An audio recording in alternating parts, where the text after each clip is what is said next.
I'd like to say that I'm just completely ungovernable and I don't follow any of these rules and I just live free all the time. But Don't incriminate no, I'm just yourself. kidding. But, Yeah, we so love the government they here are my on this friends. podcast. I enjoy when they watch me. Very good relationship with my assigned government watcher. You're listening to the Art and War podcast with your hosts, Mitch and Nathan. Mitch is a former airborne infantry squad leader who now spends most of his time coaching soccer. Nathan is a professional illustrator and an avid shooter with a couple of years of Canadian military experience. Together, they run the Seaburn art page. Enjoy the show. How did you? Oh, yeah. See, we don't have an intro. We're still working this out. Yeah.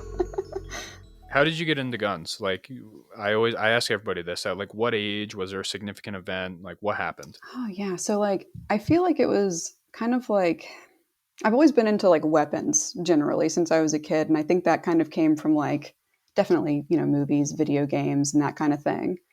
Um, I'd say probably like later elementary school, like fourth and fifth grade was when I was seeing like The Matrix and Leon the Professional and like those kinds of movies, and was just like, whoa, mind blown! Like I don't want to play with toys anymore. I just want to be badass. And then like just I think that kind of continued on into high school a lot with video games, playing like like all of the old Call of Duties, Medal of Honor, that kind of Medal stuff. of Honor was a great game. Those are so good. So just Was doing like all of those. Comics too, totally. And like anime, 100%. Like Gunslinger Girl, that kind of thing. Yeah, that was cool. Cowboy Bebop, that was probably my like top tier favorite forever. And then, gosh, I think I didn't get any guns until I was 21, and then I just kind of like really got them. I got like I don't remember which HK handgun because I went through a few different handguns pretty fast trying to figure out like what exactly I liked. And then got a Daniel Defense rifle and spent like just 3 years just like shooting tannerite and steel and being loud and obnoxious. oh Like, yeah. and then yeah, yeah. And then I did like one kind of range day session with my uncle, who is Special Forces Green Beret, and he showed me some more serious like technique and shooting and things like that. And then from there, I was kind of like, all right, let's see if we can get sweet. And really, since then, I've just been trying to like train more seriously, probably for the past like 3 years or so. Mm-hmm. And just, I mean, still enjoying it, like just shooting everything, doing all kinds of stuff. I haven't competed or anything like that, I've thought about it, but really just enjoying guns and protection too, that aspect. Well, that's the best part about guns is that they're fun. I mean, obviously you can Yeah. go around and you can do competition shooting, you can work on tactic. That's all great, fantastic stuff that you should be doing. But at the end of the day, I mean, going out and blowing shit up with tannerite and like just shooting a gun, it's a fun thing to do. Yeah. Did you say your first gun was a Daniel Defense or was there like, what was your first gun?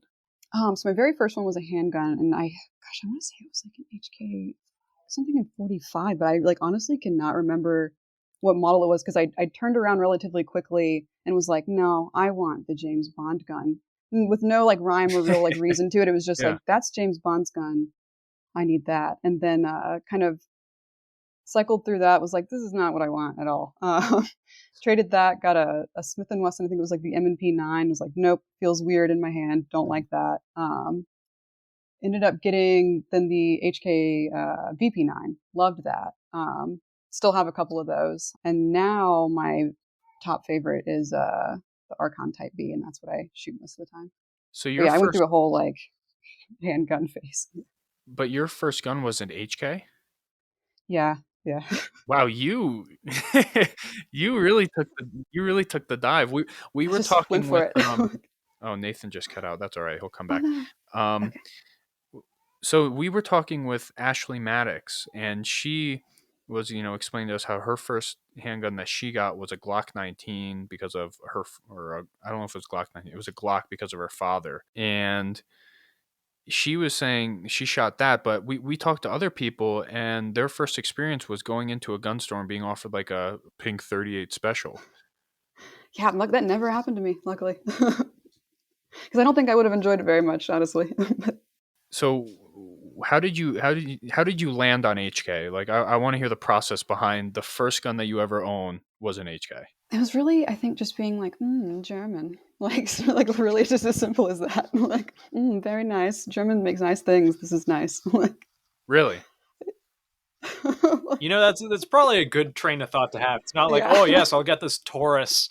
I'll get this like SCCY. Oh, this fucking High Point's $90. Yeah, no, I wasn't going for cheap at all. I was like, I want a fine thing here, you know? Yeah. Yeah, you started I at think it like was like end user level. I saw it was like I an respect ad that. that I I like saw in that. an email from I think like CDNN, and it was just a good price. And I was like, well, HK, like that's I like probably Googled, something. I was like, German, yes, okay. Yeah, and then ended up Yeah. getting that one, going to my first super awkward transfer, like having never done that, and it was like private at somebody's house, and it was like super like cameras everywhere, very tense, and I'm just sitting there like, please give me my gun. So you didn't go to like a stereotypical gun store? Nope, I was just kind of looking like where can I contact like FFL, something like that. And there was a guy who had great ratings that was in my area. I was like, well, everybody else seems to like this guy, so let's check it out. That's awesome. Have you gone to like a generic, average gun store? Oh yeah, yeah. Yeah. I had some friends that worked at one and ended up switching and going to that just for like future purchases and transfers and that kind of thing. But I think nobody's ever offered me anything unfortunate, because I feel like all of the guns that I was transferring in, they also wanted. So it was kind of like, oh, well, let's not even bother with that. Yeah, so it's kind of like a statement like, I know more than you. Yeah, a little bit, yeah. That's awesome. I'm going to be just like super Canadian here. When you guys say the word transfer, what do you mean? Because like that's not something we have here. So yeah, a transfer, they have to I guess like send the gun to an FFL, and then that's who would do my background check, and then pass that along to me. Yeah. How do you buy guns in Canada? Let's say I lived in Canada and I wanted to sell you this rifle, Nathan. How would that process look? When you apply for your gun license, you just kind of get it, and then you show it to the other person, and they give it to you. They can just do it as a individual transfer. There's no background check? Regulation around it. The implication is if you have your license, license you've been expire? background checked. Yeah, every 5 years, I think you have to. How does re-up Canada it, have but a you can do better that and more online. efficient system than we do? I know, that's kind of insane. I mean, Well, you yeah, say we that. can't but- have half the, more than Yeah. half the shit that we can. Yeah, you can't have like 3/4 of the stuff you guys do, like 4/5, 9/10. Yeah, no, you just it's federalized. You do a test to get your license right at the beginning, and they're usually held by private groups. Usually, just a bunch of FUDs will do a 1-day safety course. Yep. Yeah, And after that, you don't get have your safety license. courses. I know But, for some concealed carry in some states they have them, but Yeah, we've got to do that. You can do it Yeah. online though, but it's still a funny experience. yeah, I know. Yeah, like I'm very much against all, and I say all legislation that includes licensing and all of this, good little nonsense. But I've always thought that like safety courses are a good idea, Yeah, just like it's having good. them I for mean, free. it helps if you Just, if you're gonna have a gun. Yeah, not mandated by any Available. means, but Yeah, well, gun safety is important.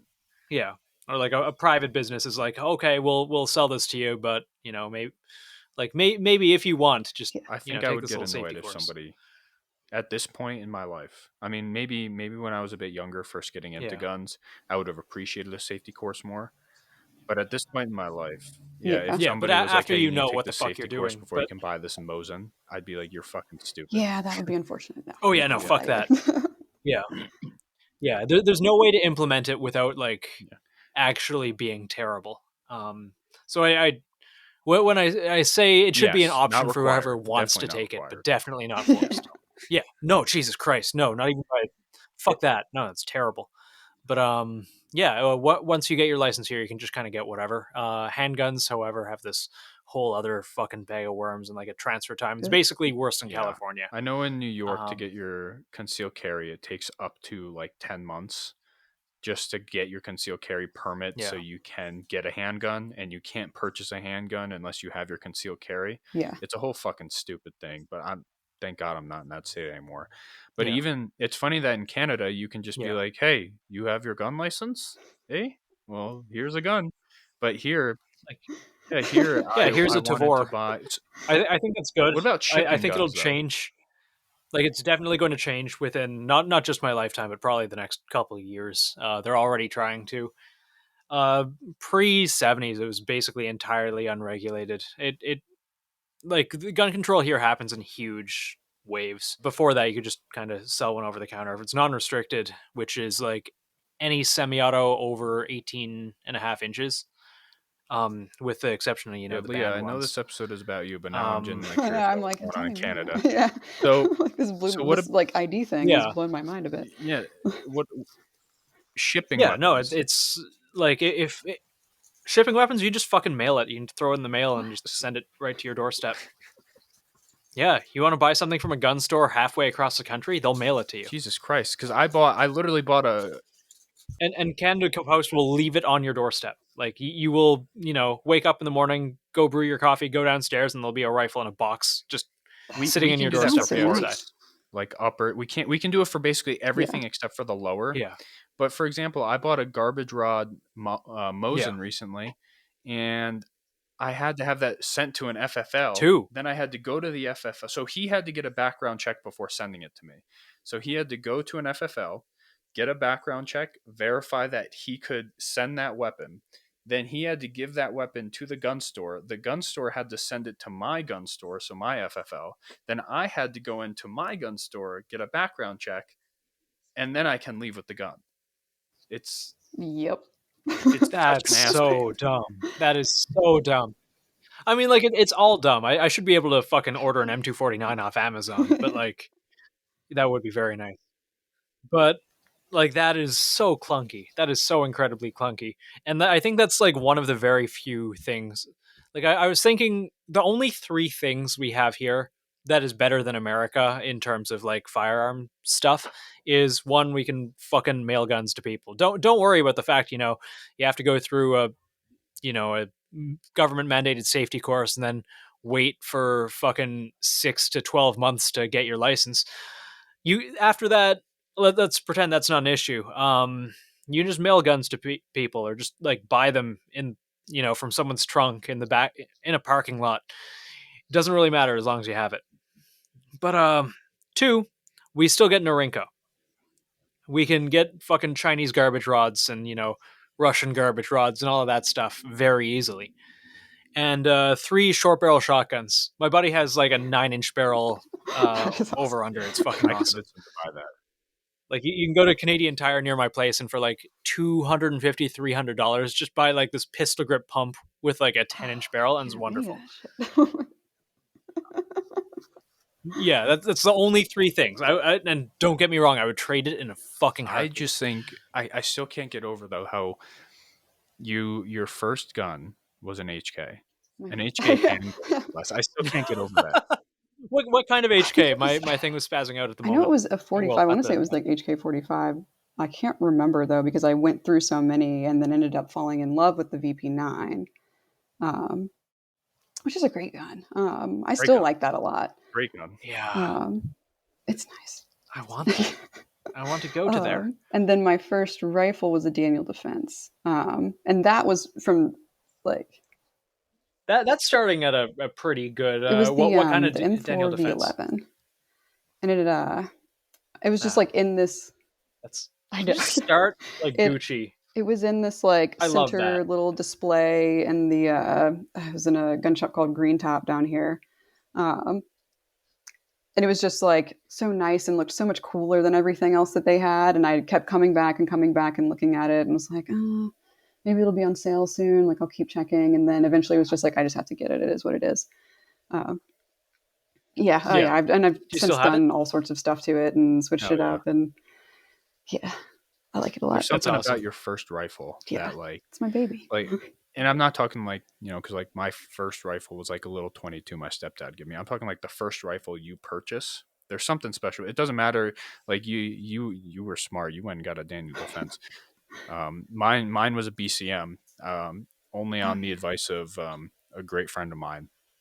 And building that whole thing out, like I can't sell it. Like I have things that are better than it that I put more time and effort into that I use more. and that thing is just kind of sitting around now, but I can't ever get rid of it. I can't. Like I have Yeah, a it's sentimentally. sentimental, Yeah. emotional like attachment to this rifle. Um, I just think it's so cool that you, and it was such a simple process. You're like, Germans make good stuff. Let me get an HK. Yeah. And then you're like, oh, this Daniel Defense looks cool. I'm gonna get a Daniel Defense. And you Yeah. never went through that, like, oh, this is like a cheaper weapon, and this guy at the gun store is trying to sell me this, like, Yeah. you know, Yeah. yeah, Yeah, this Anderson. that's It's really like, pleasant to hear, because we hear a lot of the opposite, yeah. especially when it comes to women and guns. Yeah. I do have hardcore Yeah. resting bitch face. I'm very unapproachable looking in the wild, so that might also play into it. So, like, my zero face is like, let me see if I can do it real quick. It's like, yeah, like, you don't want to fuck with that. Oh my Like, God. Oh my God. Yeah. it's way too mean. I don't look like a nice lady at all. So have you ever experienced anything like that where you're just like, dude, like, shut the fuck up?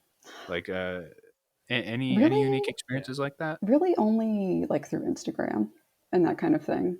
And just in like Really? response where like, you know, like I'll post some kind of training something and somebody wants to like send me a very long personal DM on like their plan for my like what I should be doing, and just like very unsolicited. Oh my I'm God. always nice, but I'm just kind of like, yeah, cool, man. Like, just leave me alone. Very, I know more than you already. Yeah. Yeah. Well, I think especially, Yeah. Hell, we get some of it sometimes. I Yeah. can't imagine Yeah. what it'd be It's- like yeah. for you. There's a lot of super cool people and people like I love you guys. Tons of friends that I've made, but like, yeah, Aw, there's Thank you. a lot of advice givers and weirdos. well, they got to impress the girl that likes guns and get that cool, hip gun girlfriend. Oh you yeah, know? yeah. So, operator I think- girlfriend. I think especially because sometimes you post lewd photos that people kind of will take this image of you and be like, she's a gun bunny. I need to teach her everything I know and she'll like me. Oh yeah, Type deal. yeah. And you can tell too. Like, and they're, and I'm like, I'm always nice, you know, as long as they're, you know, respectful and appropriate or whatever, you know. But I also don't like really engage with it much. Kind of like, all right, cool, thanks, man. Yeah. Yeah, I bring up Ashley again just because I feel, I like well, she's Ashley a lot. definitely she's more on like the lewd side. Do you follow Ashley Maddox? Yeah, yeah, she's super cool. Yeah, I like so her a lot. Oh, she's great. Yeah. I just made her a FLIR breech Oh, mount nice. for nods. Yeah, she's mounting some thermal across from her PVS 14. I keep on You meaning need to to ship get it. a I just job like her. haven't. She I makes just keep forgetting. great money and gets to buy all this cool stuff. But she definitely is more on like the lewd Yeah. gun side of Instagram, as opposed to you. You kind of like, it's like Yeah. sprinkled in there, you know? Yeah, yeah. And I don't. It's really And like, I haven't seen any. I don't know. I follow Leah as well. I haven't seen a single fucking one. they're in there. They're in there. That's fucking news to me, Mitch. They're there. Yeah. So yeah, no, it's interesting because it's like all of that stuff is kind of separate from the gun stuff. I do have some where I've I guess they're more cool looking than lewd, though I'm wearing small pants, so I don't know. But a lot of it's come from people who haven't really had anything to do with guns or that community or anything like that. I just like happen to know people who do a lot of photography, and I feel like there's tons of photographers in Richmond, and so that kind of started in high school a little bit too, having friends who were like doing, you know, photography classes and needed somebody who would pose for them for whatever their ideas were. And I was like, yeah, sure, you can pour paint on me. I don't care. Do your creative vision. And then that's just kind of through the grapevine found people. And that's really how I've ended up doing these like super random photo shoots that are sprinkled in sexy time stuff. oh yeah, Yeah. They're fun. it takes a lot of confidence to do that. Yeah. You know, you're putting your, especially because you are also attached to the gun community on social media. Yeah. To put yourself out there like in an already super toxic infighting group of people, Oh, yeah. you're also putting this other side out to you that is very, you know, personable. Yeah, and it kind of reminds me of Weapons Outfitters, the Weapons Outfitters at night. Yeah, I think Roy would appreciate it if he doesn't follow you already. Yeah, we follow each other. I liked all Oh, their you do? stuff. Yeah, and I follow Pageosity as well. She did a little bit of art for me. Yeah, I like all of them. Oh, They're all Paige is cool. great. Paige is great. Yeah. Yeah, I've never That's met one of my Roy. I've favorite seen ones. him from a distance at a SHOT Show once, but yeah. How's it going, lads and ladies? This is BR speaking, and I just wanted to use my minute of airtime to say H&K aren't that great. They armed the ATF and couldn't fix the SA-80, which is still a piece of shit, even with their kraut engineering magic. But anywho, I'm here to tell you about the Art and War Patreon. Not only do we want to continue improving the quality of what we can do all over for you, our wonderful listeners, but as a team, we are looking at pursuing some life-changing goals like acquiring property and expanding what we can do in terms of content tenfold, probably like 100-fold. It's a lofty goal, but one we want to include our audience in on to let you know where your greatly appreciated support is going. But what's in it for you? Our Patreon subscribers enjoy 5 different tiers of exclusive perks ranging from all the content the lads would post on a pre-Zuckerberg Instagram, downloadable high-resolution guides, behind-the-scenes info like guest schedules, spicy memes, and at our highest tier, get monthly art commissions created by Nathan himself. You can find our Patreon via the link in this episode's description or in the Seaburn Art page's bio on Instagram. Now let's get back to the show. And I want to go to SHOT Show. I keep on hearing just Yeah. weird stories about, like, everyone is either like, oh yeah, like SHOT Show is the coolest thing, or fuck, SHOT Show is terrible and everything about SHOT Show is terrible. And it's just such mixed and varied Yeah. experiences. Honestly, I'd like, like to go just once. Both seemed very, things are debaucherous. 100% true. Like, it is both the probably like also- super fun yeah. and just the fucking worst. Like, It probably also varies depending on if you're somebody that has a booth there Yeah. or if you're just somebody attending. yeah, if you can just kind of attend, walk, like walk the floor, do your thing, you have your own schedule, awesome. But if you're like staying out all night and then you've got to go work that booth at like 8 a.m., that's tough. And everybody's out. Everybody's staying out. That just is what it is. It's Vegas. That's when all the stuff's happening. People are, connecting, making friends. You got to do it. It's part of the show. Yeah. But then you got to get Well, up the it's- next day. Oh, Yeah. Vegas. Yeah, Yeah, we've heard Jesus. it's a lot of I do not have fun. it's a lot of man drama, which isn't surprising because the gun industry is full of egos Oh yeah. and fragile men. And when you put all of them in a room and Yeah. money is involved and Yeah. business is involved, Yeah. Yeah. And then you get a lot everybody of- drinking too. There's everybody, yeah, everybody's, kind of showing off a little bit for everybody else who's there. So it's an interesting environment. Yeah. You get that weird, like, fragile personalities Yeah. coming. Yeah. Seems like it's a recipe for a lot of It's drama. fun though, if you're somebody who doesn't really involve yourself with that, then you're just kind of on the outside of everything, like, what's going on here? Oh. Yeah. I got invited to go to SHOT Show as a Mira social media guy because I've been running their stuff for probably a while now. And the owner was going to fly me out and I was going to set up a booth and do stuff as like Mitch, the social media guy. I'm kind of happy that I can't make it. I'm kind of happy. I still would have went because it's great. I mean, he was going to pay for me to fly out there, pay for my hotels, pay for my food, pay for me and my wife to go out there. Nice. It would have been a great time just to go to Vegas. But after talking with some folks that go and hearing their opinions on it, it all sounds like you go once and it's a good experience. You go twice and you fucking hate it. I'm very tempted to just message the owner of Mira and be like, hey, you don't know me, Yeah. but hi. Like, you could. So hi, I will be Mitch's body double for a little bit. I'm going to go to this place, and yes, I totally have experience setting up booths. Yes, ironically, I actually do. But yeah, just to go, just once. I want to see this man We'll go drama for together. myself. If we're an gonna go, experience. if I'm gonna go to SHOT Show, No. I'm gonna go with you, and we're gonna go as the Seaburn Art guys. But I don't even know if we'll go as that. Actually, maybe we'll just go as like, Just go in disguise. yeah, we'll just go as people that like go and talk to the people that we like there. Like Roy, the people from Core Performance, like some of the cooler people. I think you have to be Yeah, industry yeah. to go. Got to have some kind of something. I mean, you could get like, Yeah. I don't know, like, like press passes I or think. get on somebody's like media team, Yeah. whatever, like, Yeah. I think, Mitch, you and I just disguise ourselves as Travis get on Haley. each other's shoulders and put on one big jacket. Yep. Yeah, just a big trench coat, and just like go in and scowl. And Please do that. So why were you at SHOT Show? Was it just to go for funsies, Oh or no, it was was all there? for work. I've been 2 times now. Is it the thing we're not going to talk Yeah, about? it's the secrets, bad things. But yeah. oh yeah, Okay. it's the secret gun The, industry job that we the can't secret bring up job. in this podcast. But I do want to talk about marketing if you're comfortable Yeah, about talking yeah, about sure. marketing, because I think marketing is super interesting. I'm like a year experience with it, just with Mira, and it's very basic level social media management, customer service, doing, some basic e-commerce stuff in that sense.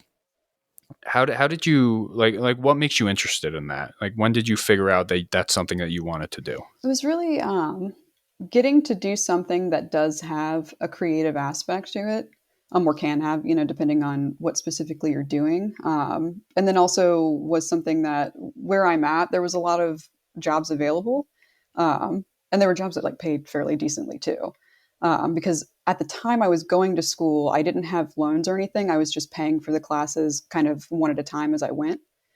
So I needed to kind of be working towards like money at some point, basically, because that shit adds up. But yeah, so it was really I got into marketing almost sort of by accident or because somebody found out that I could do Photoshop. They found out that I knew how to use Photoshop, and then kind of turned into me creating like ads in local magazines for them and that sort of thing. I didn't have any formal training in it. I learned Photoshop in high school because me and my friends just wanted to like put our faces on funny things and send them to each other.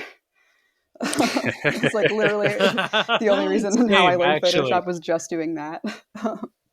Yeah, But it paid off. And so, yeah, it was really the yeah, creative aspect, being able to kind of pursue that in a way that would actually pay off for me. But then, interestingly, though, finding out like much later in life and after doing marketing that doing kind of like the sticker design stuff that I do, or t-shirt design and that kind of thing is kind of like another. I mean, there's definitely still marketing involved, but it's just an interesting, new, and more creative avenue where I can actually be doing art and not just kind of like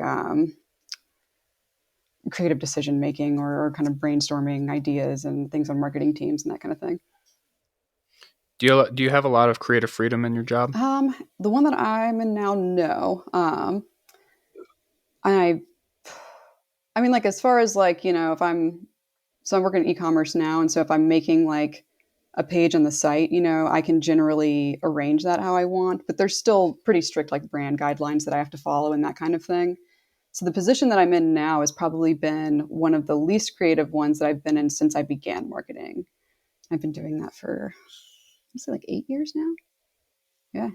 8 years at this job, or 8 years in marketing? In marketing. Yeah. Oh, Yeah. okay. Only 3 years at this job. Yeah. Gotcha. And so it started just from photoshopping and making kind of like your own stuff to send your friends that are funny. Yeah. I think that's super funny because the way it's almost similar to the way that I got involved with my job, in the sense that I was making really shitty memes on my original page, just really shitty memes, but I knew how to work this this, I don't even remember what it was called. It was some type of meme generator, but like you could make your own stickers. So I was making my own stickers with gas mask, and I was like putting the gas mask like on the people and memes, and like kind of like adding like another layer to it. I remember that. And Mira reached out and they were like, "Hey, do you want to be an affiliate?" So I started out as an affiliate, and then I was just like, I was looking at their marketing stuff, and I had a direct line with the owner, and I was like, "Hey, like, this could be better. Like, here's how you can like do this." Like, obviously, and I would always tell them like, "Hey, you shouldn't really listen to me. I have no experience, but I care about like the kind of the industry that you're working within. Yeah. And here's how I think like it could be better." And then he offered me a job. Nice. That's awesome. Yeah.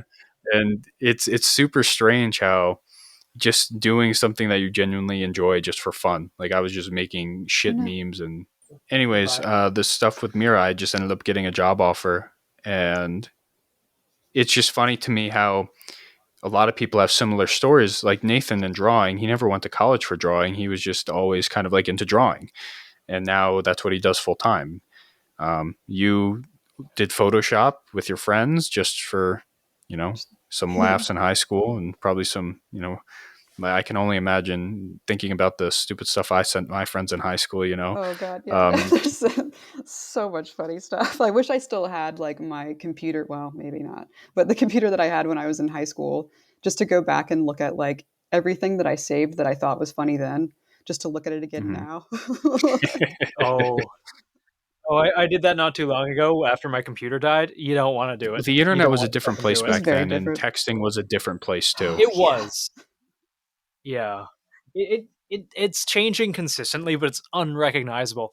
Funny enough, that's actually how I got into Photoshop as well, and like digital art. It's like high school, and I learned how to use Photoshop for the pure Yep. reason of just like swapping all our heads Yeah. around in photos.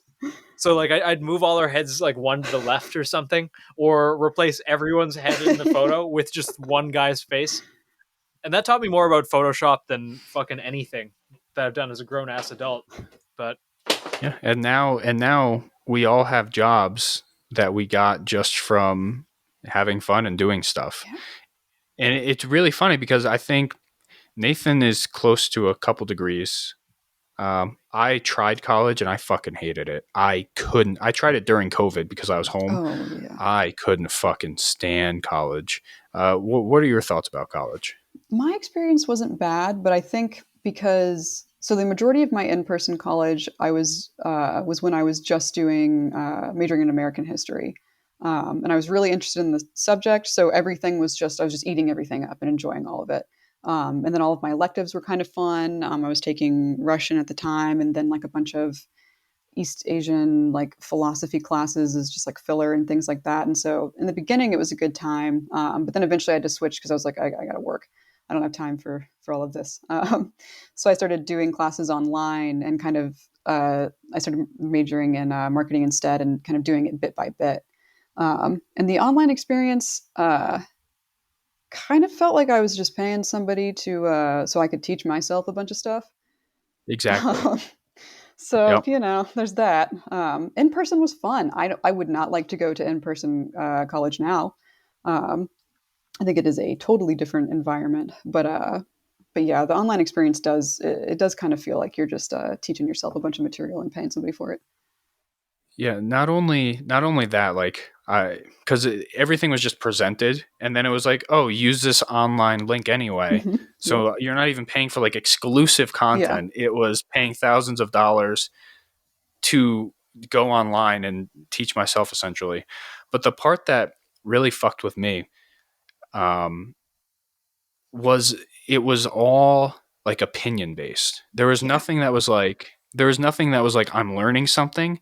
And I asked my professor once, like over a chat, I was like, why do I have to give my opinion on something I have no knowledge about, that I don't care to have any knowledge about? I'm not learning any, I'm not presenting facts. It's just literally my opinion.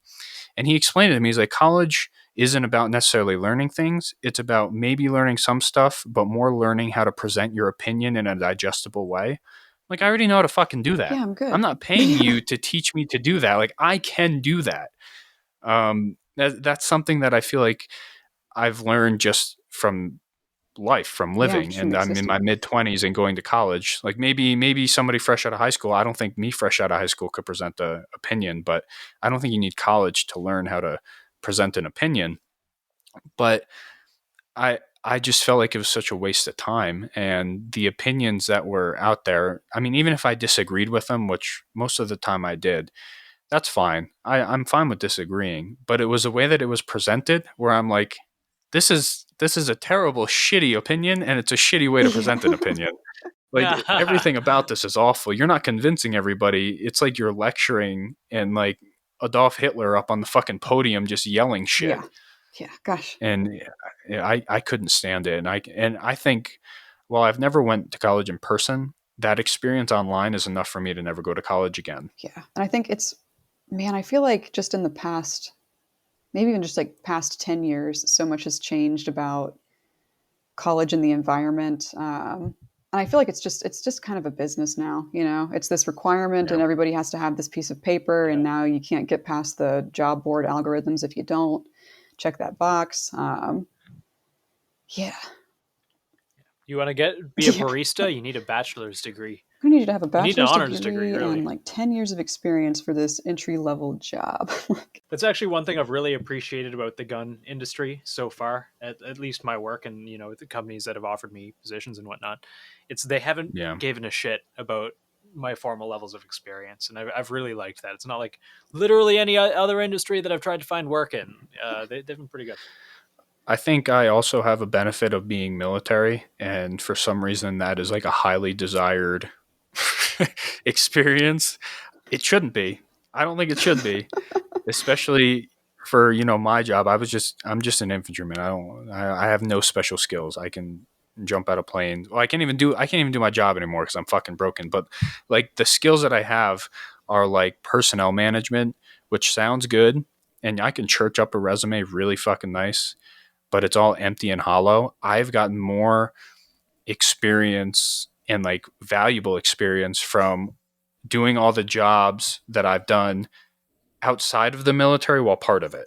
Like working for Mira, valuable customer service experience, valuable marketing experience, valuable social media management experience, being a director of soccer for a high school, valuable personnel experience there, like actual valuable personnel experience. Because in the military, personnel experience consists of, hey, fucking retard, go over there and do this thing, right? Yeah. That's not how it works. You can't go anywhere. I can't go to one of my coaches or one of my assistants and be like, hey, retard, go do this thing. I'm going to get fucking fired. I'm working for a school. You can't do that. That's not personnel management. So learning all these, you know, having all these vastly different experiences has helped me out more than I think the military or college has and ever will. And I do think while college is definitely one of those check the box or you're not even getting looked at or considered things, I think in some businesses and in some areas, it's becoming less valuable because people are realizing that college now is, like you said, it's kind of just a business. Yeah. Show up, get this piece of paper. Okay, cool. You're qualified to do absolutely nothing. Yep. You know, you have a piece of paper that you paid $40,000 though, you know, so you're good for you. But there are some jobs though that probably should require some formal education. Oh, yeah, for sure. Like if you're going to go be a doctor, you should probably get some formal education. Don't freestyle that one. I don't know. Fuck it. You know, it's, if someone wants to, you know, stitch me back up or, you know, treat my horrible, I don't know, sciatica.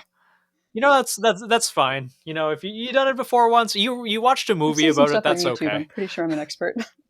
Yeah, you know exactly what you're doing. There you go. You're my new doctor. You're my new family doctor. Yes. Leah, thank Dr. you. Leah, not Dr. Leah, Dr. Leah. Yeah. We fucked that up so long. Leah I'm not exaggerating. We would talk like months ago.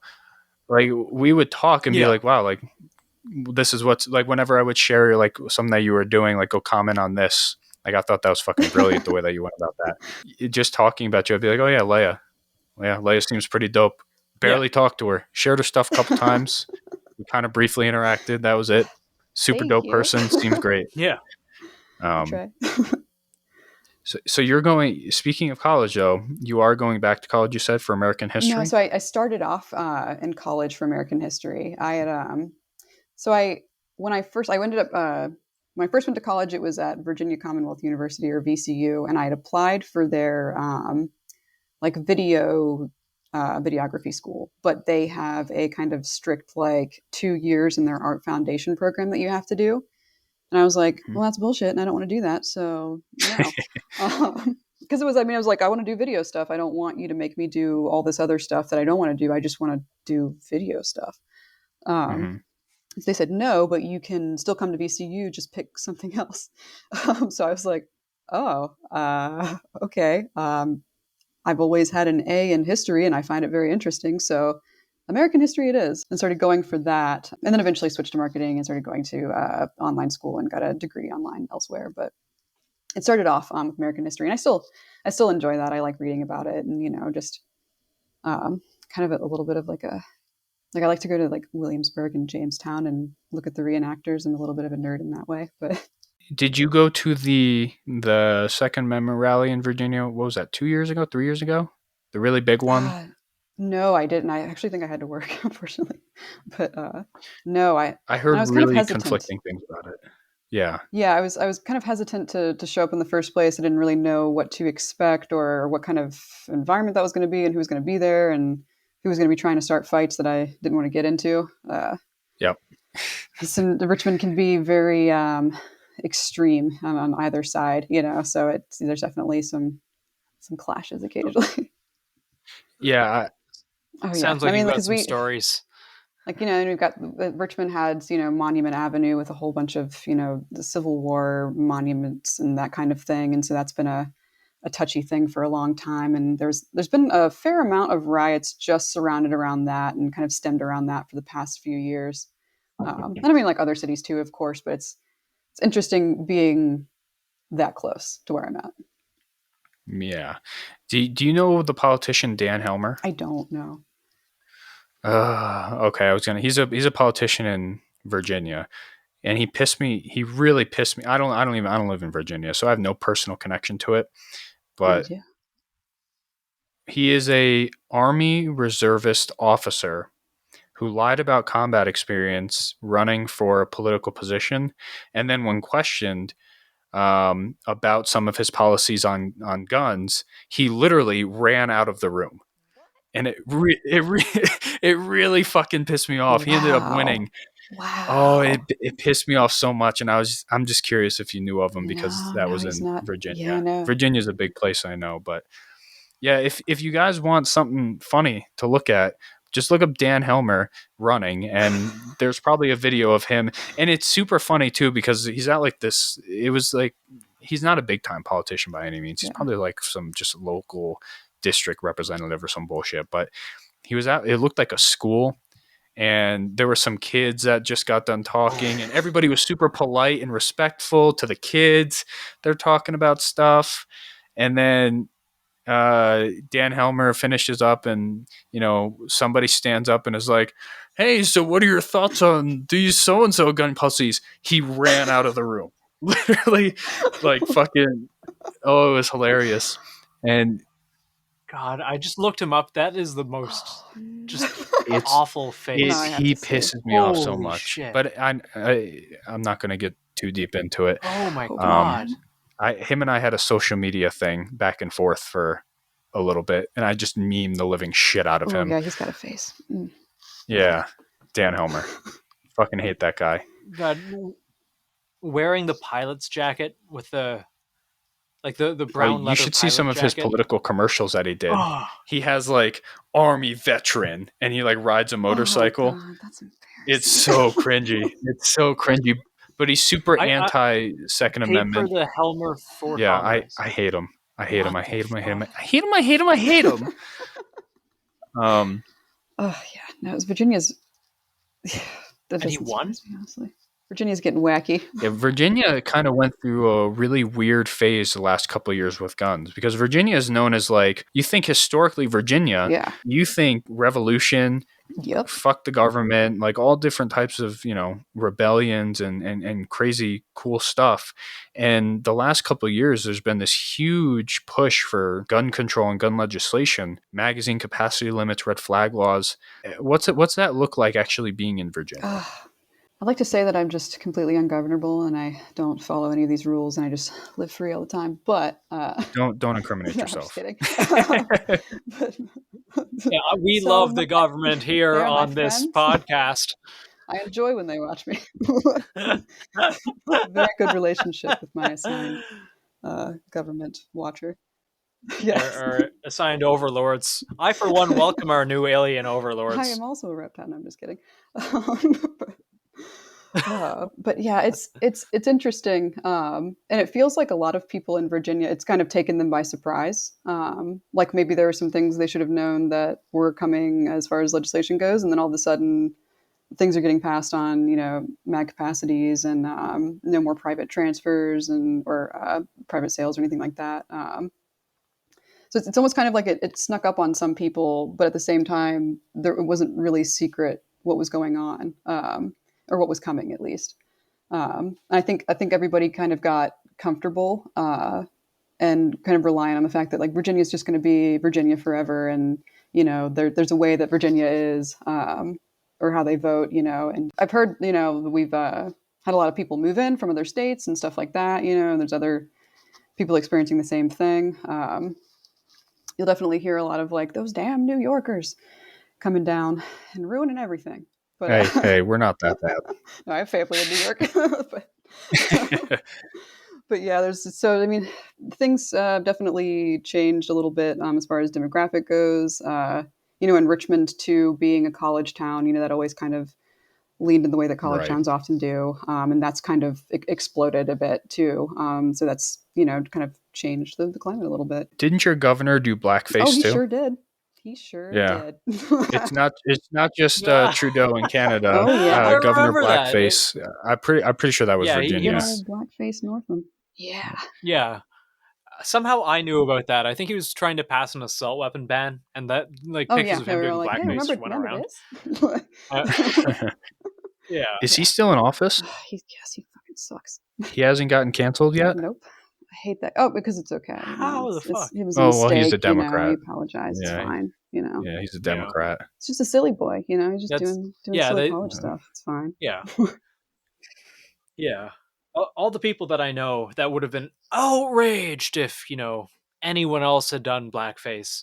Trudeau did blackface and they're like, oh, that wasn't a big deal. Oh, they're just taking it out of context. It wasn't a bit. It'd be a bigger deal now. It's like this guy did it in the fucking 2000s. There's photos of him. It wasn't okay then. It's not okay now. What's up with North American Democrats? Not just in America, like all of North America. It seems like there's Democrats that do blackface. I don't know what it is. What's going on with that? Well, at least, Mitch, at least they're not writing. True. I can't handle it's the a mink, tweet. That's just the tweet. Yeah, that's the ultimately goddamn tweets. Seriously, no, it's like let's go drone stripes from kids, but God help you if call someone fat on Twitter. I was by no means a fan of Donald Trump, but holy shit, was he fucking funny? Oh my God, yeah. No. He was hilarious. Like entertainment-wise, A+. That dude was hilarious. But there's so many reasons that he is also just insufferable. Yeah. But take the guns first, due process second. Yeah, but he's a Republican, Nathan. It's okay. It's fine. Yeah. Oh yeah, that's totally all right. Just like it's okay for the fucking Dems to do blackface. Like it's okay as long as they're on your side. I don't think there was ever a time in my life where I legitimately looked forward to presidential debates. Oh God. Except for when Donald Trump was in them. Yeah. That was the only time where I would find out when they are. If it was going on during work, I would take off early from work to come home and sit down and watch the political debates because I knew they were always going to be just fucking amazing. And if anything, things haven't gotten better or worse. They're still just shit. Yeah. But they've gotten worse in some senses. A little more shit. Yeah, a little more shit now that I think. Inflation, pretty bad. Yeah. But it's okay. I guess inflation is totally cool and it's supposed to happen. But I saw an article the other day. It was like it's supposed to happen. Yeah. Oh, was that the one that it's like inflation is good? There was one try to keep even before this, USA Today. So that, but the article was like, well, inflation means that you're probably going to get wage raises, so you should actually be happy about it. What? Oh my God.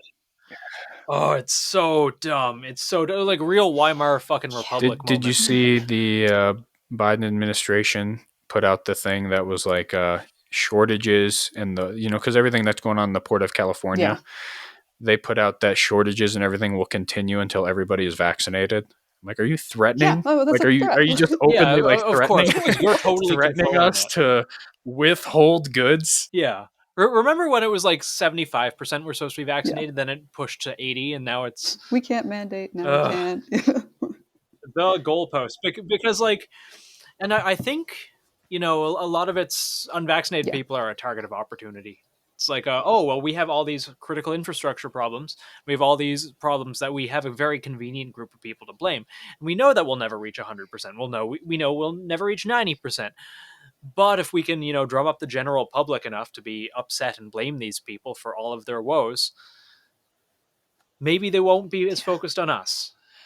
And that's how it's looking from the outside. We're getting really doomer right now, but I'm curious. What are your estimations on how long the U.S. lasts? Oh God. Oh, I don't even know. Man, because it's so easy to be like, oh, shit's hitting the fan. It's getting bad. It's getting real bad. Yeah, but they can sustain shit, though. They can sustain it. You know, but then, you know, it could have an election, things could turn around. I don't know. You know, it's hard to say. Oh, yeah. We just turn things around the next election. Oh, this is the most important election of our lifetime. It's weird because it's not just like the politics. Like as humans, things are getting so strange. And with technology getting strange and how we're connected to each other, yet strangely distant, but connected weird ways, you know, like, and how media is kind of influencing people. I don't know how we're really going to get a handle on that, or if that's ever going to be something that there's ever really a way to be controlled, you know. I think, or that it should this is something that was because I rarely actually pay attention and think about politics, but it was something that crossed my mind today. I think media is dying, like big media, like Fox News, CNN, New York Times. I think they're dying and they know it, and they're in the stage of dying where they're just flailing and lashing out, you know, just kind of putting out ridiculous shit, just trying to stay alive. And I think they are going to be replaced by social media, podcasts, dare I say, not ours, definitely not fucking ours, but podcasts. You never know. You know, because what's happening with the news is everything is a confrontation. Yeah. And I think people are kind of getting, you know, whether you're, you know, left, right, center, up, down, whatever, people are kind of getting tired of the conflict and they're turning towards actual conversation, maybe not proper debate, but just actual conversation and getting that for news. And I think that's going to eventually overtake a lot of the large media, and large media right now, I think, is just lashing out, just trying to stay alive, like fucking clawing. I don't know what happens when that happens, but I do think the U.S., a lot of people are like, yeah, you know, like this can all collapse. We're headed towards a collapse. And maybe we are, maybe we aren't. I don't know. I'm not smart enough. I like to think that maybe I'm kind of on the side that maybe we are, but I also know that the United States is great at sustaining themselves through a lot of bullshit. Yeah, definitely. A lot of self-created bullshit. And they can keep a lot of shit alive. They can keep a lot of shit alive based off of lies and deception. So I don't know. Yeah. I have been saying since I was a kid, I can see a civil war in my life. I used to tell my parents that all the time, and they used to get like sad. Oh. They're like, no. Because like what kid, you know, what parent, I can only imagine my daughter coming up to me. She can't even speak yet. And being like, Dad, one day there's going to be a civil war. Like that would break my fucking heart. But I still can see it happening. But it wouldn't be like the North and South like it was. It would be like a fucking free-for-all of factions. Yeah, I agree. I think so too. It's strange to think about. It's really strange. I just don't know how much longer we can let all this tension boil without something happening, because nothing's happened. People are like, January 2nd or 3rd or whenever the fuck that was like awful. That was the tipping point. I don't think it was. I think it was just a bunch of fucking old retards that decided to go into a house and steal shit, and they didn't do anything. I mean, honestly, they didn't do shit. No, like nothing of value was lost. You know, like live streams of that day had like several going. It was kind of like, this is fucking crazy. What's going on here? But like honestly, very tame. It kind of just looked like in perspective. It was like kind of just like a weird genuinely. tour, like watching a strange tour. Yeah. In perspective to what it was made out to be. I think for what it was significant, but it's hard to call it significant because of how out of proportion everything got blown. Yeah. Like they made it out to be like a fucking terrorist attack. Yeah. Yeah, I remember when it happened. Like my roommate walks in, and I'm playing fucking Fallout or something, or I don't know. I remember because it was like one of my very rare off days, and I'm just fucking around. And he goes, "Do you know what's happening right now at the Capitol?" I'm like, "Yeah." He goes, "Well, what do you think?" I'm like, "I don't care." Like, well, it's an attack on democracy. Saying you don't care about democracy? No. No. It's like nothing is changing. Nothing is. It's the same. It's all bullshit. Everything is bullshit. I'm being a doomer, but it's fucking true. It and now we're seeing how far people can milk. And I remember him asking me, and this is like the day of, well, it's still happening. And he asks, like, how can you not care? What's happening? And I'm like, do you know the only people who win? The security state. Every single like 3-letter agency huge win. are coming Huge in win pants that right day. now. Yeah, it's huge win. The only people who win right now are the politicians and fucking we get to cops. prove our relevancy. So, we get to go actually find people. Yeah. Yeah. It's like, oh, we got all this budget to search for Islamic terrorists, but now people don't care about that because it's not in the 24-hour news cycle. So I guess let's go look for like white supremacists. What's a white supremacist? Anyone who voted for Donald Trump, I guess, or like posted a nasty meme, or I guess showed up at a PTA meeting. Yeah, it's so fucking dumb. And even now we're seeing people milk it. It's like, oh, this was worse than 9/11. And then I've heard that many times. I remember what.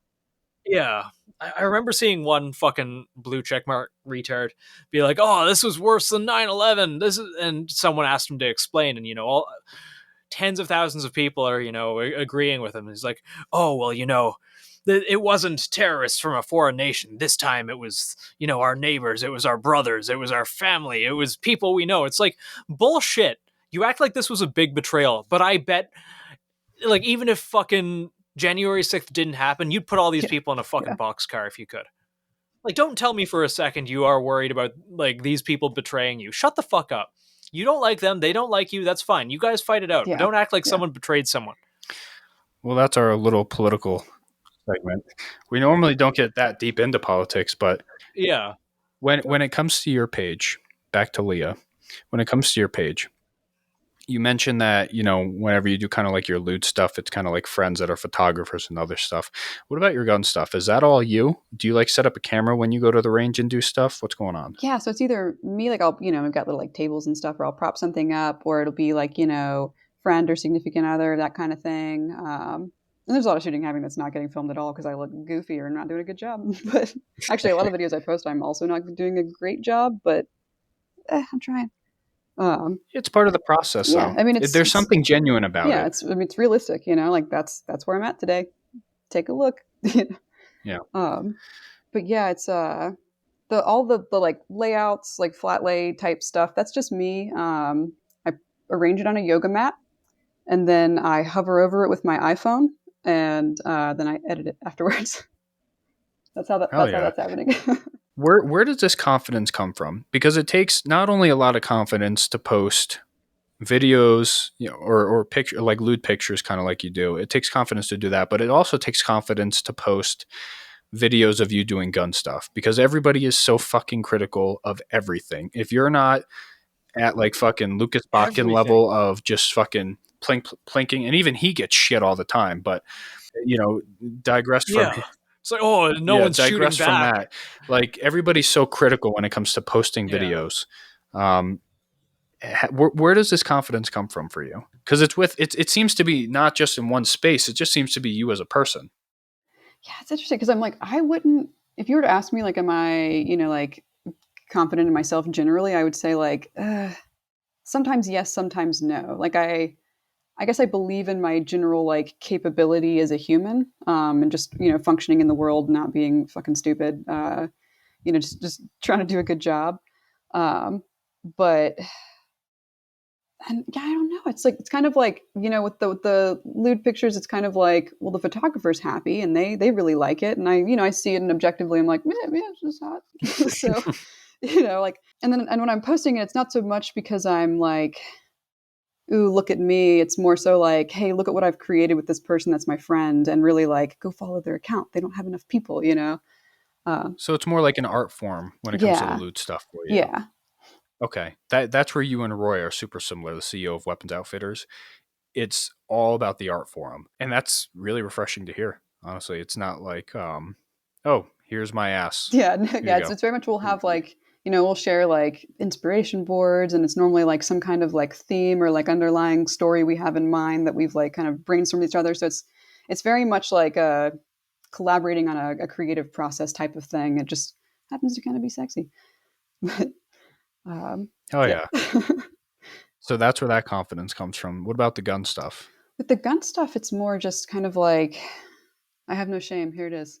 Like, it is what it is, I know that my fundamentals don't suck, but I also know that I have just like endless room for improvement. And I know that this is a skill that it degrades over time. So at any point, I could be very sweet. And then if I slack off for a month, well, I'm not going to be very sweet the next time, And I think it's kind of knowing like, I just kind of am what I am in that regard. I don't have prior military experience. I'm no law enforcement experience. You don't need it. It's just kind of like, it is what it is. It's me. Hello. Here's my gun stuff. I like guns. Look at it. That's amazing.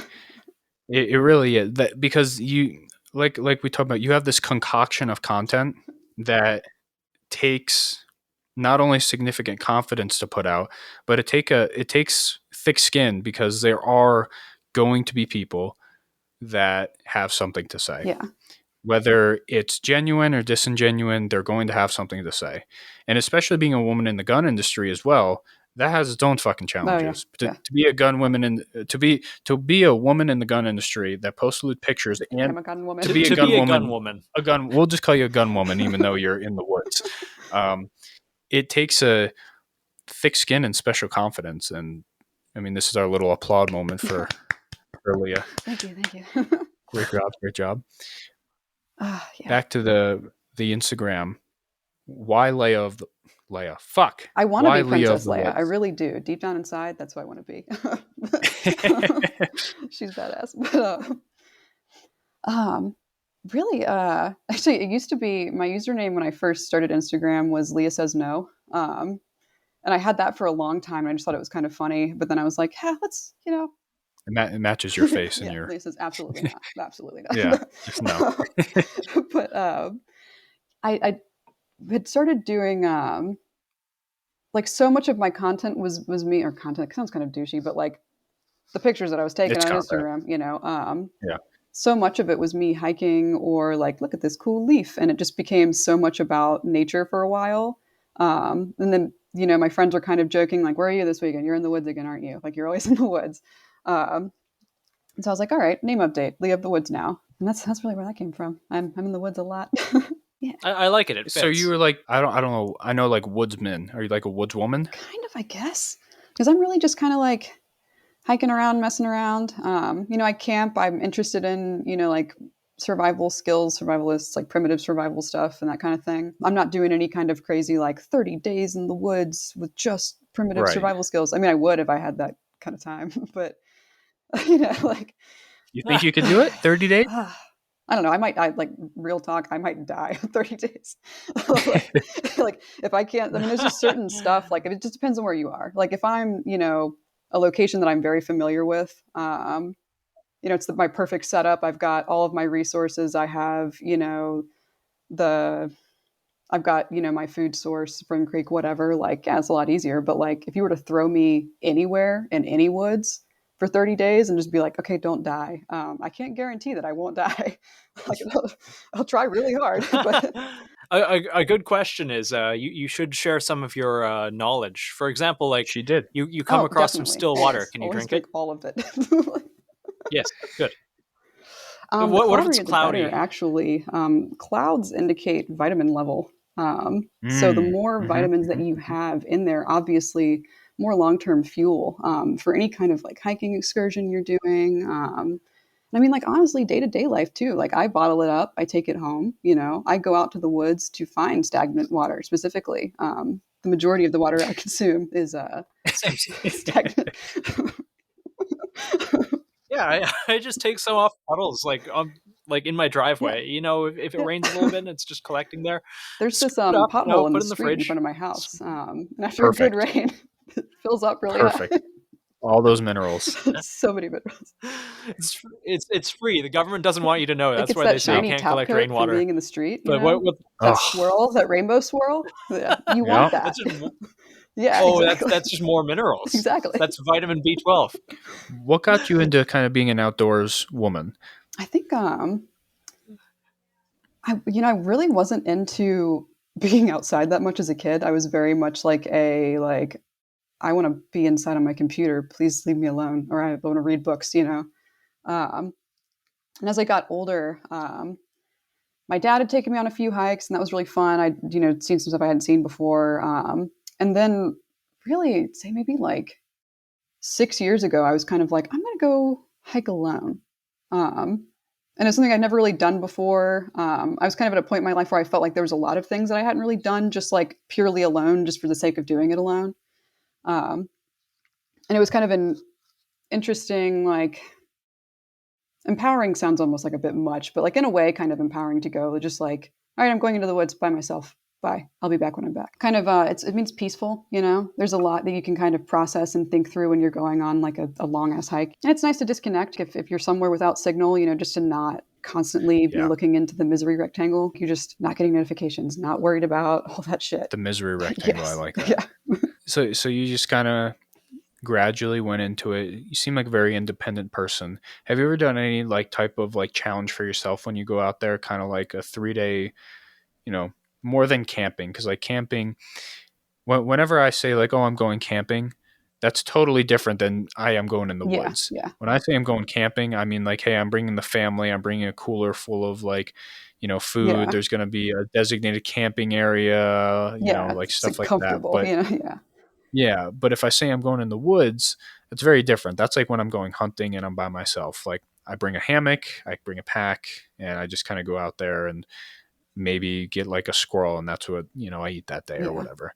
Have you ever done like a challenge or like challenge yourself in any way to go out and just kind of survive, see what you can do? Not for like multiple days. Like I would say nothing more than maybe like 2 days. And I'm normally bringing like some kind of food situation with me as too. I would like to try Right. something more, like I'm out for a little bit longer. I'm more dependent on my skills. I think that'd be fun and an interesting challenge. Right now, a lot of my challenges that I kind of do, especially on days where, I'm just out for like a day hike or something like that, is really starts being like, all right, how far can I go and then still make it back and within this time constraint,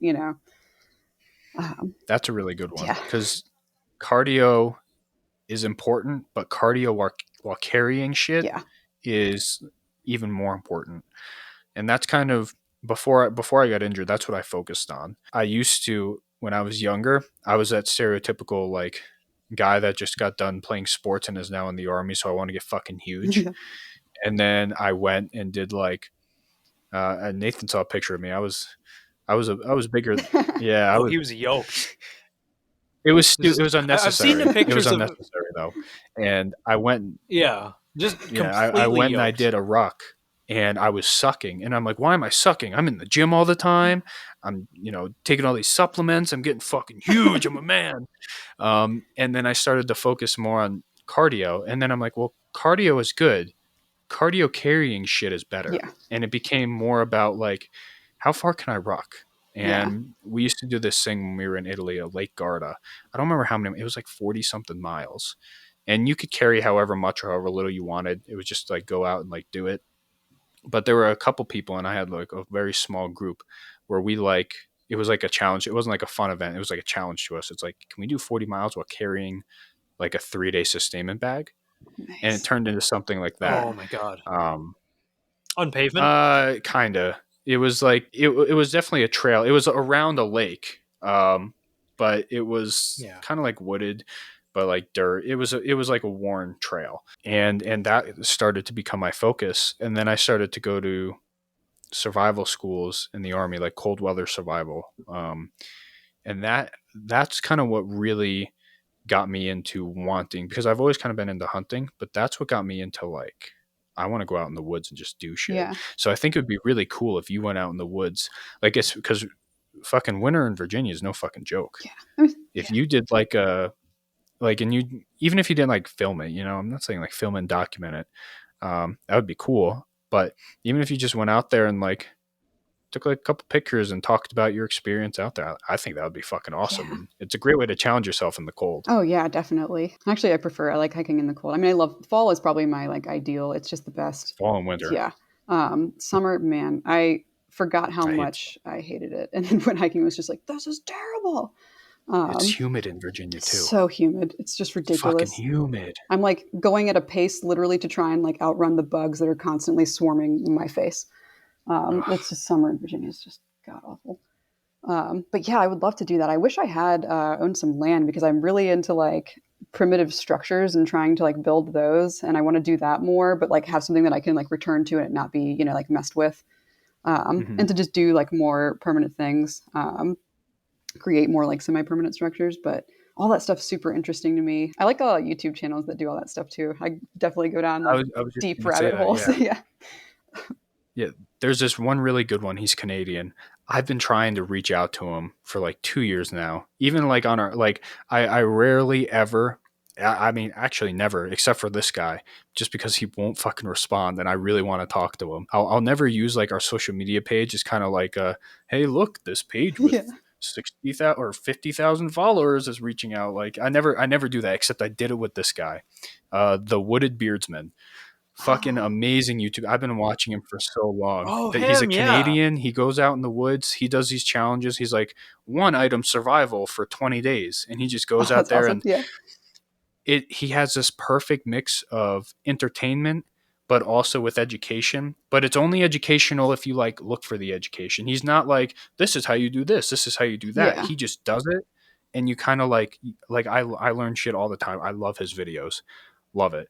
And I wish he would fucking respond, because I'd love to have him on the podcast just to talk to him, kind of like with you. Like, just I want to get to know him, because I think he is so interesting, and he's also pretty anti-government up in Canada, but he's a very big YouTube presence, so I think he neglects talking about it a little bit. But I catch those tones, and there's some really good YouTube channels where you can learn a lot from YouTube. Yeah. A lot, and teach yourself if you have that motivation and commitment to do it. And do you have any channels that you were saying that you go down the rabbit hole? What are some of your favorite channels? Man, let me look up. I always call him by his like incorrect first name. Let me look him up real quick. Where are you? There's another one I can't remember, but he has a dog. He has a Dutch Shepherd, and he'll just run around and do stuff in the woods. It's great. Yeah, I love that guy. I can't remember his name, but I know. Yeah. He's awesome. They've done I can't remember his name. Some like winter ones where yes, I love those. Do you ever look at Oven's Rocky Mountain Bushcraft? Yeah. I love that guy. Yeah. I'll watch his videos forever. I love when he does like the 30-day challenges and like that kind of stuff. Yep. It's that type of stuff, because they don't just come out and tell you how to do shit. They just do it. Yeah. But they do it in such an entertaining way. And you see that, you're like, wait, did he just build a shelter with like this stuff? Yeah. I never even thought about doing that. Did he start a little, like a fire with that, getting tinder and everything through this one thing I never even like considered that I walk past all the time? Like, there's so much value if you're interested and you look towards it. And I don't know. I think it'd be cool if you went out and did, maybe not, filming yourself doing stuff, because I imagine that's a fucking hassle and a half. A lot of editing. Yeah, a lot of editing, a lot of carrying, a lot of setting a camera, walking back, and then walking into shot. But just like that experience, kind of like with what you do shooting, and I think that's what I enjoyed the most about your page. That I saw that was unique. Because a lot of gun pages, and there's nothing wrong with it either. They'll go out and they'll spend a full day shooting, and then they'll take like a 5-minute clip of them where they're doing everything right and not show like mistakes if they make any, and maybe edit it a little bit.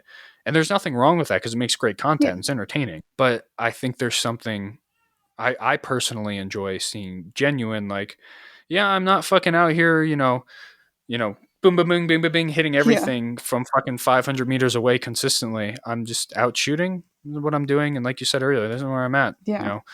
and it's really refreshing to see something that isn't just that super high speed content. And maybe some of these folks are just really high speed and that's how they perform all the time. I don't know. But I know some, insider information with Yeah. people where they just they'll film all day and then they'll take a really good clip that makes them look really good. And that's all you ever see. And it builds this perception.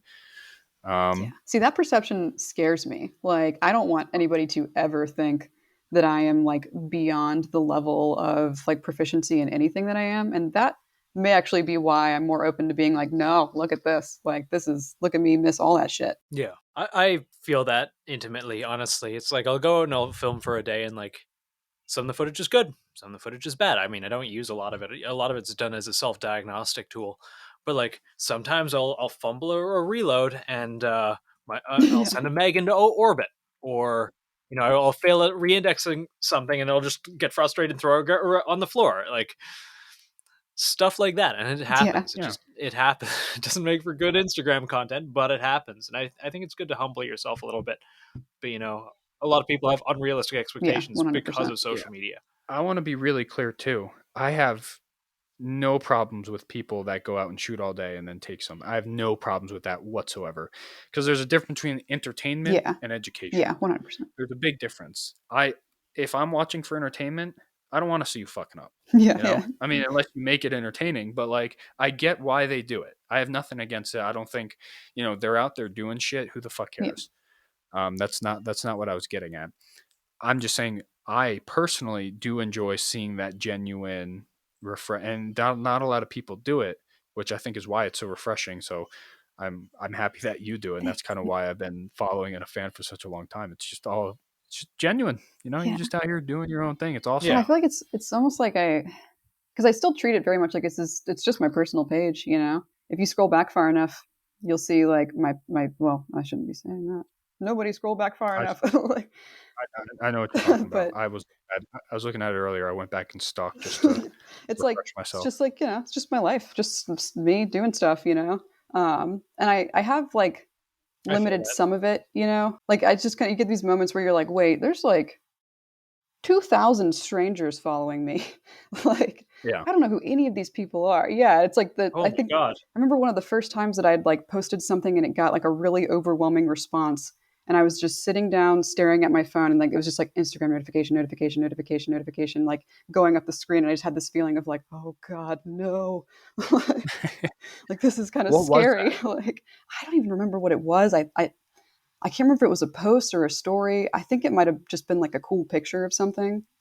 And there was a long time too where it just like it really did not occur to me that anybody would give a shit at all about me doing anything with guns. Like I had no idea that people were doing that on Instagram, and then I just kind of like stumbled upon some hashtags and was like, oh shit, okay. So I mean, it never really occurred to me that anybody wanted to look at that. Turns out a lot of people want to look at that. A lot of people do. And there's a lot of people that won't admit it. A lot of people want to look at guns and girls. Oh yeah. And more than just because when I said gun bunny earlier, I mean that in the loosest terms possible, just because I don't know what else it is. Because there's a difference between a gun bunny and then there's a woman that has lewd content but also knows what the fuck she's doing. Yeah. And you fall in that category. Yeah. And there's no problem with the other category either. But a lot of people, and they won't admit it. I don't know why. People are like ashamed to be like, oh yeah, like I follow this like girl that posts guns and she also has some like lewd pictures that are like cool to look at. People are like ashamed like to talk about it. It's like, oh, you're gross. Yeah, because there's been so much like backlash. Honestly, like I don't really have a problem with it either. They're doing their thing. Like, is it for me? Probably not. I mean, I won't lie. There's some pages I follow. I'm like, damn, her ass is tight. Like, it is what it is. Like, I like they look cool. And then there are some pages where I'm like, not so good. I think it's interesting. I've been for a while now trying to kind of like dissect like what really is the issue with a gun bunny. Really, just they're just doing their thing. They take pictures of this button gun. I think I don't know if we've talked about this publicly, Nathan. I think maybe privately, maybe we mentioned it publicly. There's this really strange Puritan wave that comes and goes with the gun community. I don't know why, but it turns into like this really, it's kind of cringy where people are like, "Oh, you're like a female that likes anime, or you're a guy that likes anime and you're also into guns, you're a Yeah. fucking whatever." Yeah. Like it's this weird, and I'm not into anime. I'm not into any of that stuff, but like It is. It's You should watch fantastic. You Cowboy really should. Bebop, though. I've watched Avatar. Yeah. I don't know if that counts or not. I guess it can. Eh, And Legend of Korra. yeah. I it's think good. Legend of Korra would have been so much better if it was rated like R. There's a they- lot of stuff like that. Yeah, Yeah. I think Yeah. most things would be better. Like Yeah. it was made for kids. almost but, like, if they everything. would have just made it for like teens and adults, I think it could have been, because they already had a lot of dark undertones. They could have really Like Invincible. Yeah. done a good job with it. But there is this weird Puritan wave that kind of comes and goes where it's like, you have to do this, this, and this, and you know, whether you worship God or not, you have to recognize this divine whatever. And I got no issues with people like that. Yeah, sure. I'm not religious personally, but there is this weird Puritan thing that comes and goes, and I think it affects more people like you than it does me and Nathan, because Yeah. I don't know, we post illustrations. Yeah. It's interesting. You know, I've never I don't think I've ever had anybody like directly be like, "You're a gun bunny." I've had I noticed I like don't think you are. I It would personally be hard, don't it would think be I hard am. to call you that. They would be reaching if they called you a gun Yeah. bunny. I've noticed some like Yeah, I don't think so. Like I lurked you just now, and I'm like, oh, I don't see anything that would Yeah. indicate this at all. I wasn't kidding when I said I'd never saw any of your lewd stuff, and even the stuff that Yeah, seems it's very pretty tame. like It's lewd. reasonable. It's all like Lewd. Yeah. artsy photos It's scattered artsy. every. I have month or noticed like three. if I post a photo like that, occasionally people will drop off, and sometimes women, and that's always a little bit of Yeah. a bummer. And like I could just like it could totally not even be because of that. It's just kind of a timing thing, because I don't really know what the deal. I mean, I guess I like there's just too many, like there's really a lot of assumptions I could make that I shouldn't, but like I don't know. It's just it's a bummer when a chick unfollows you for something like that, you know. So it's kind of like, is it hurting you? I don't know, you know. Yeah, it kind of makes you be like, because maybe you look up to that person, Yeah. or maybe you just really enjoy like that, because it's happened with us before. Maybe not Nathan, that's happened with me before, where I'm like, oh wow, this person I genuinely like enjoy.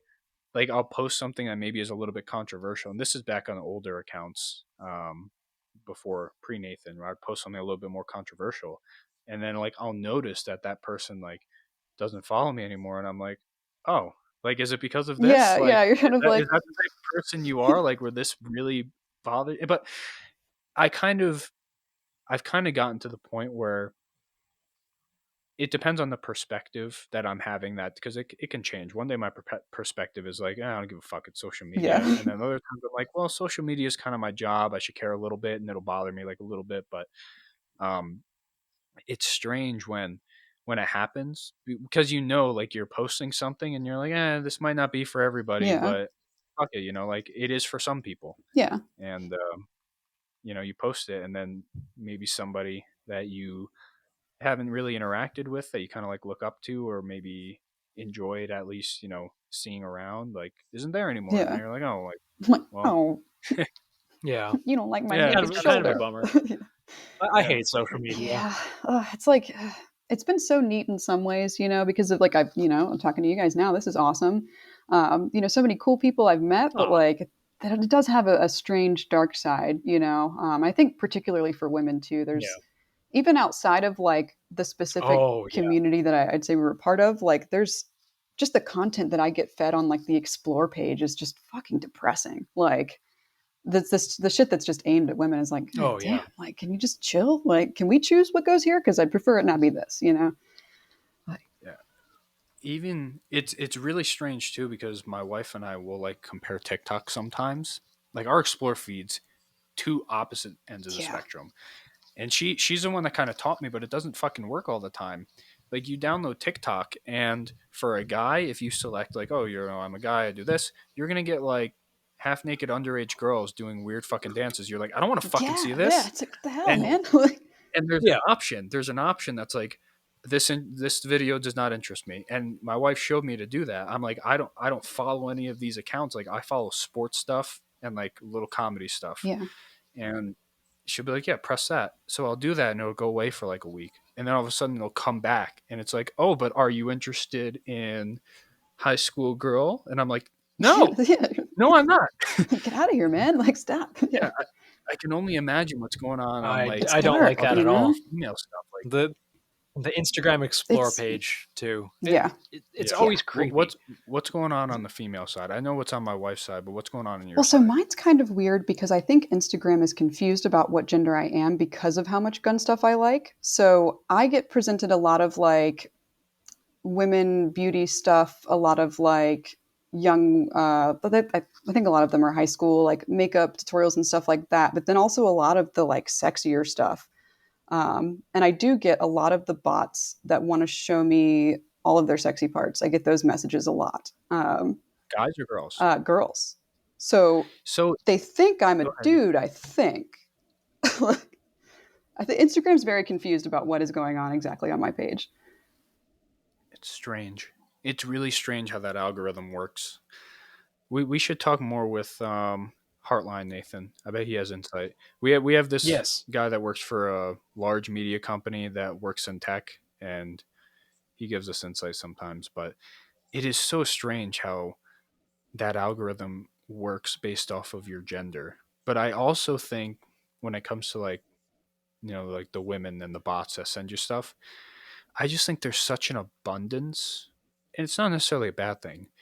There's such an abundance of women that now have this platform to where they can make money, and there's so much of it that like it's going to show up, and I mean, good for them, make that fucking money. I have no issues with it. Go out, get go that out, do your bag. thing.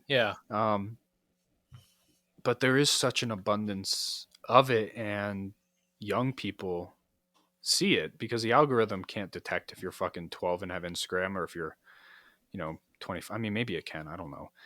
But these young people see it, and like I don't think TikTok will be around when my daughter is older.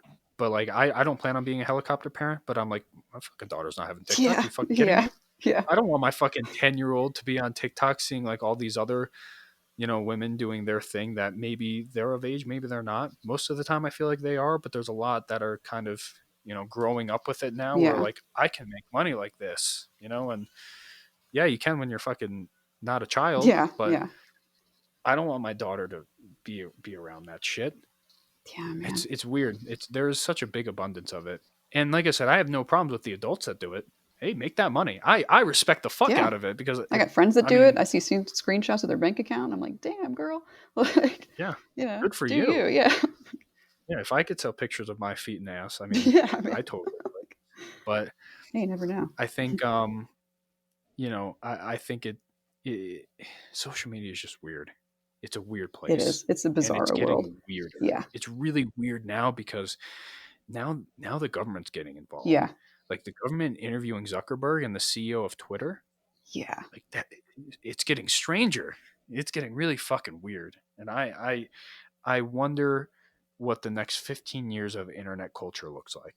Yeah, I wonder that, and I wonder like how much more integrated we're going to become with all of it, and how much more intrusive it's going to become in our lives. I mean, because it feels like it's pretty top tier now, but part of your life. It's strange too, because I remember like 10 years ago, there was this huge thing where like businesses, if you were like applying for a job, would like stalk your social media, and if there's anything controversial, like if you posted a picture of you drinking or something, it was like, nope, you're not getting hired. And I remember being told like, nothing goes on social media. And I didn't have social media at the time. They're like, nothing goes on it. Keep everything off it. It'll affect the rest of your life. And now it seems it's almost like the opposite, where like you don't have social media and you're applying for a job and they go to check you out. Like they don't fucking care if you're out drinking, but if you don't have it, you're fucking weird. Yeah. It's strange. It's strange because people want to see. They're like, what kind of person am I hiring? And you can learn a lot from somebody's social media. Yeah. there was a very, very, and when I say course, it was like a 12-hour 1 day thing in the military about intelligence gathering. Um, it was a part of a much larger course about like actual physical intelligence gathering and all that, whatever. But one segment I was like 12 hours long was internet intel gathering. If you want to know about a person, they're on Google. Yeah. They're somewhere. They got a LinkedIn. They got a social media. They got some type of social media. They got a YouTube account.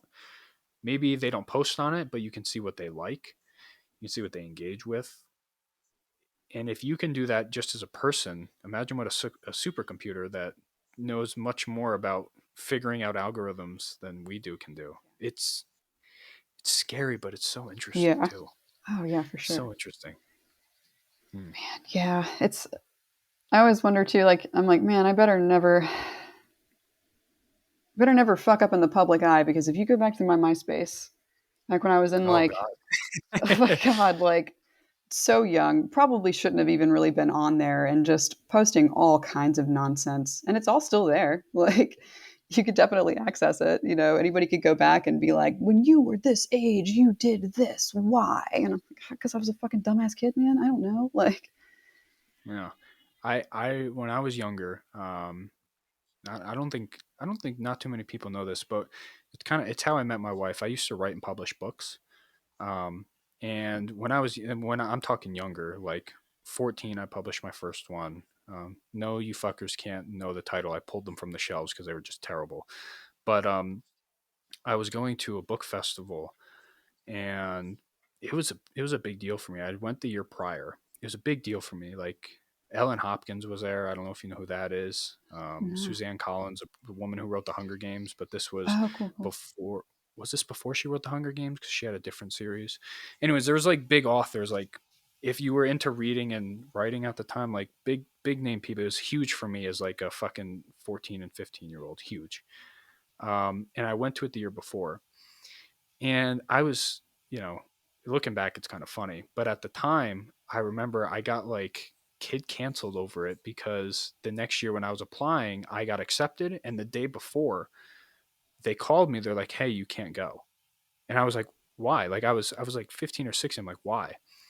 And I eventually got an email of a screenshot from my Facebook from when I was in like sixth grade, or maybe it was MySpace. It was Facebook, MySpace. When I was in like sixth grade, I put something up, and it was like, it was something along the lines of like, if you hate gay people, you're a faggot.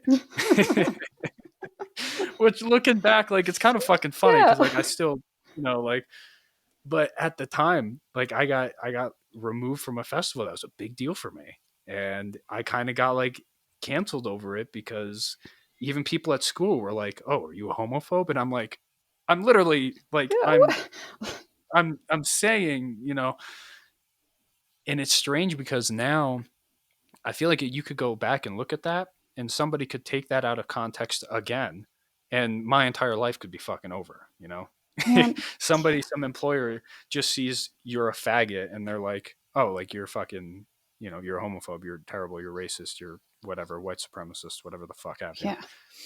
It's strange how the internet works, and I don't know my MySpace password to go back and see what's going on when I was in fucking fifth grade and shouldn't have had a MySpace. Man, I remember my like URL, but I don't know my password. So I can go look at it, but I can't access anything. I can just look from the outside and cry. Cringe. I think I've made it past the point where that shit matters. Yeah. Maybe not. It's kind of cute, honestly, looking back at some of it. Because you're just so young. And it's like, oh, Yeah. look at you not knowing shit about anything. Yeah, I just sent a group chat to our fat people shaming group.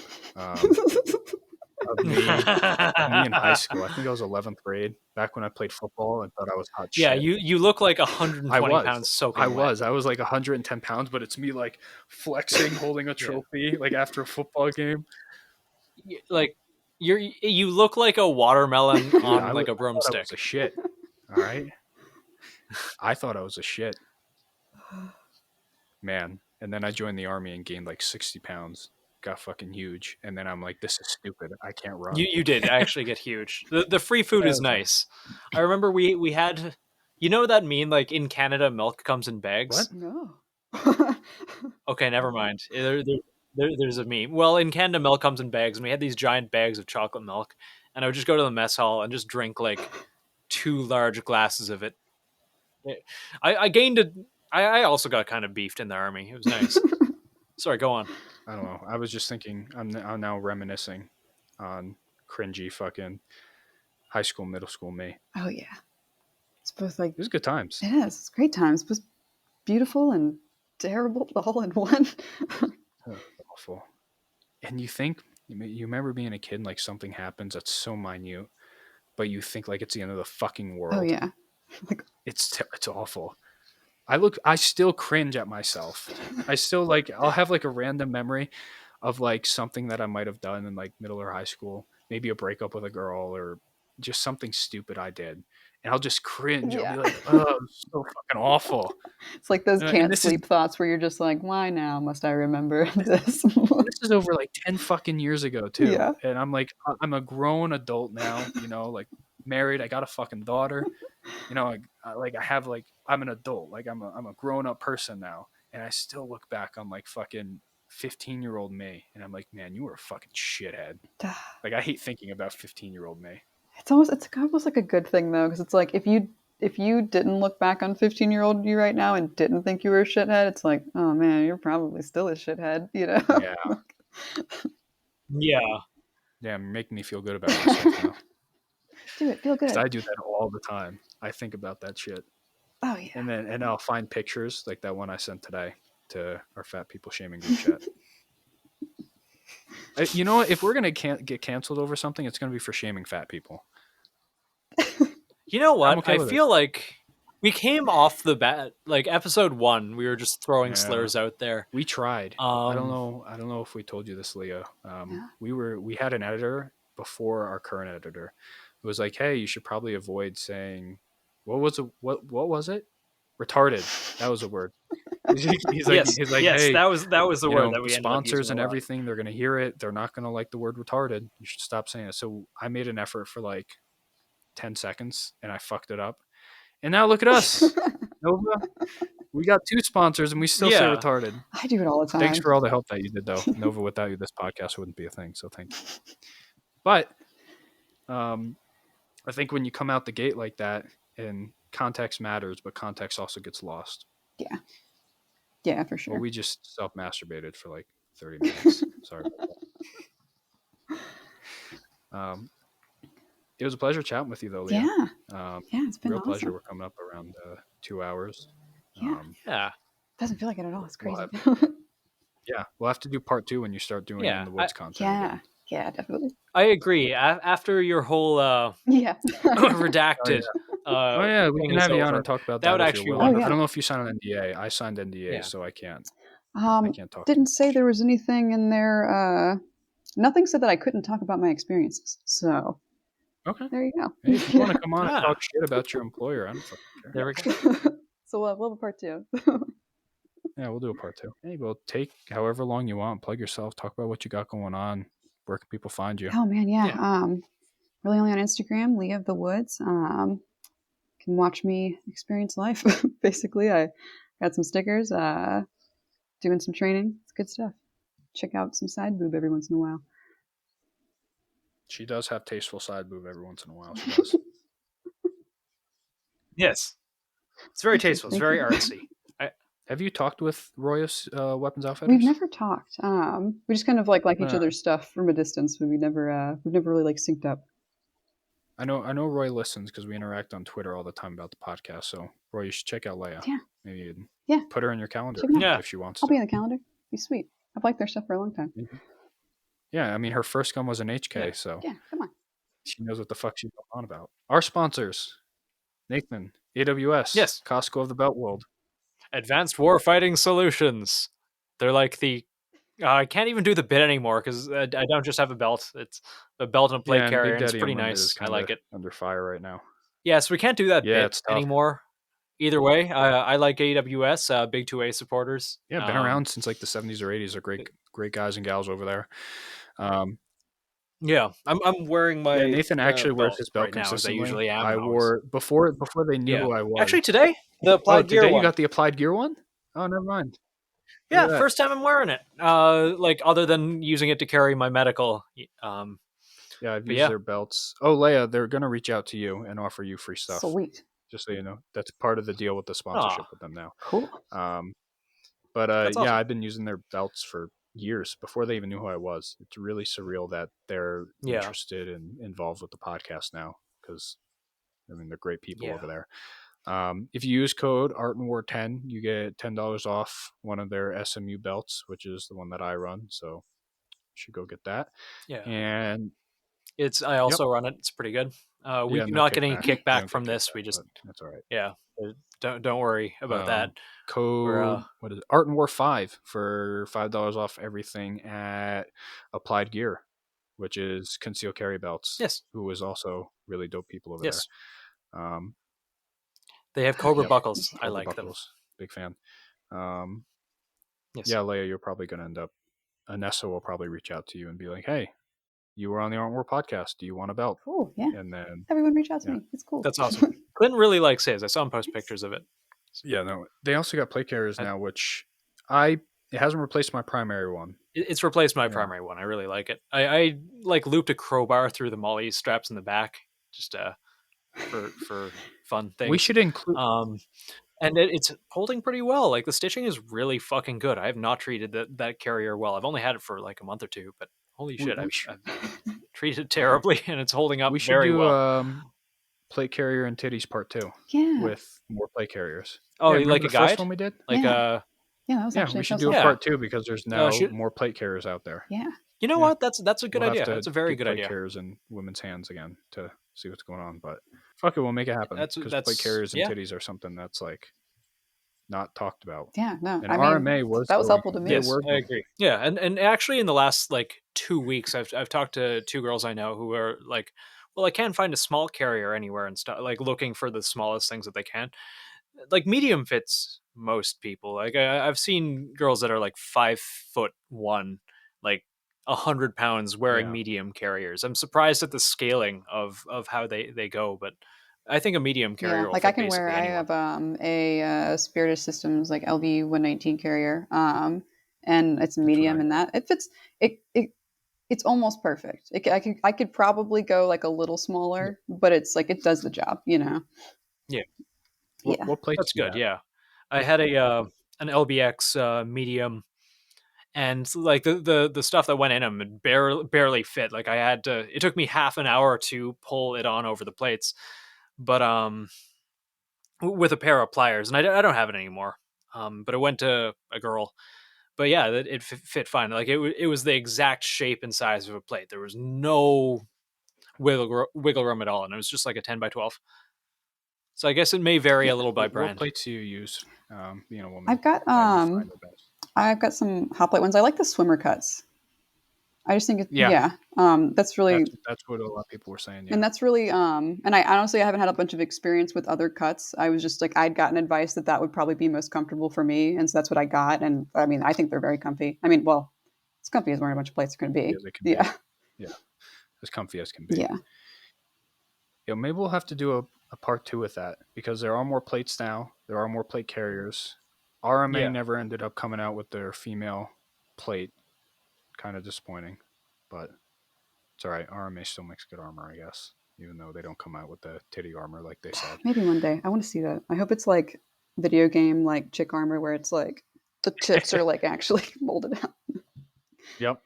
Yeah, like a fucking plate. Yeah.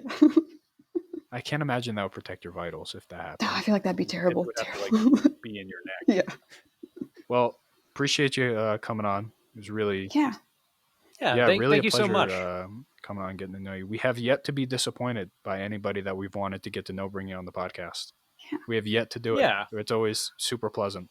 So really, thanks to you for coming out. Yeah, thanks for having me. On. I'm super stoked. This is awesome. I've been following you guys for a while, so it's very exciting. Aw. You're about to get a lot of fucking sims. Oh, geez.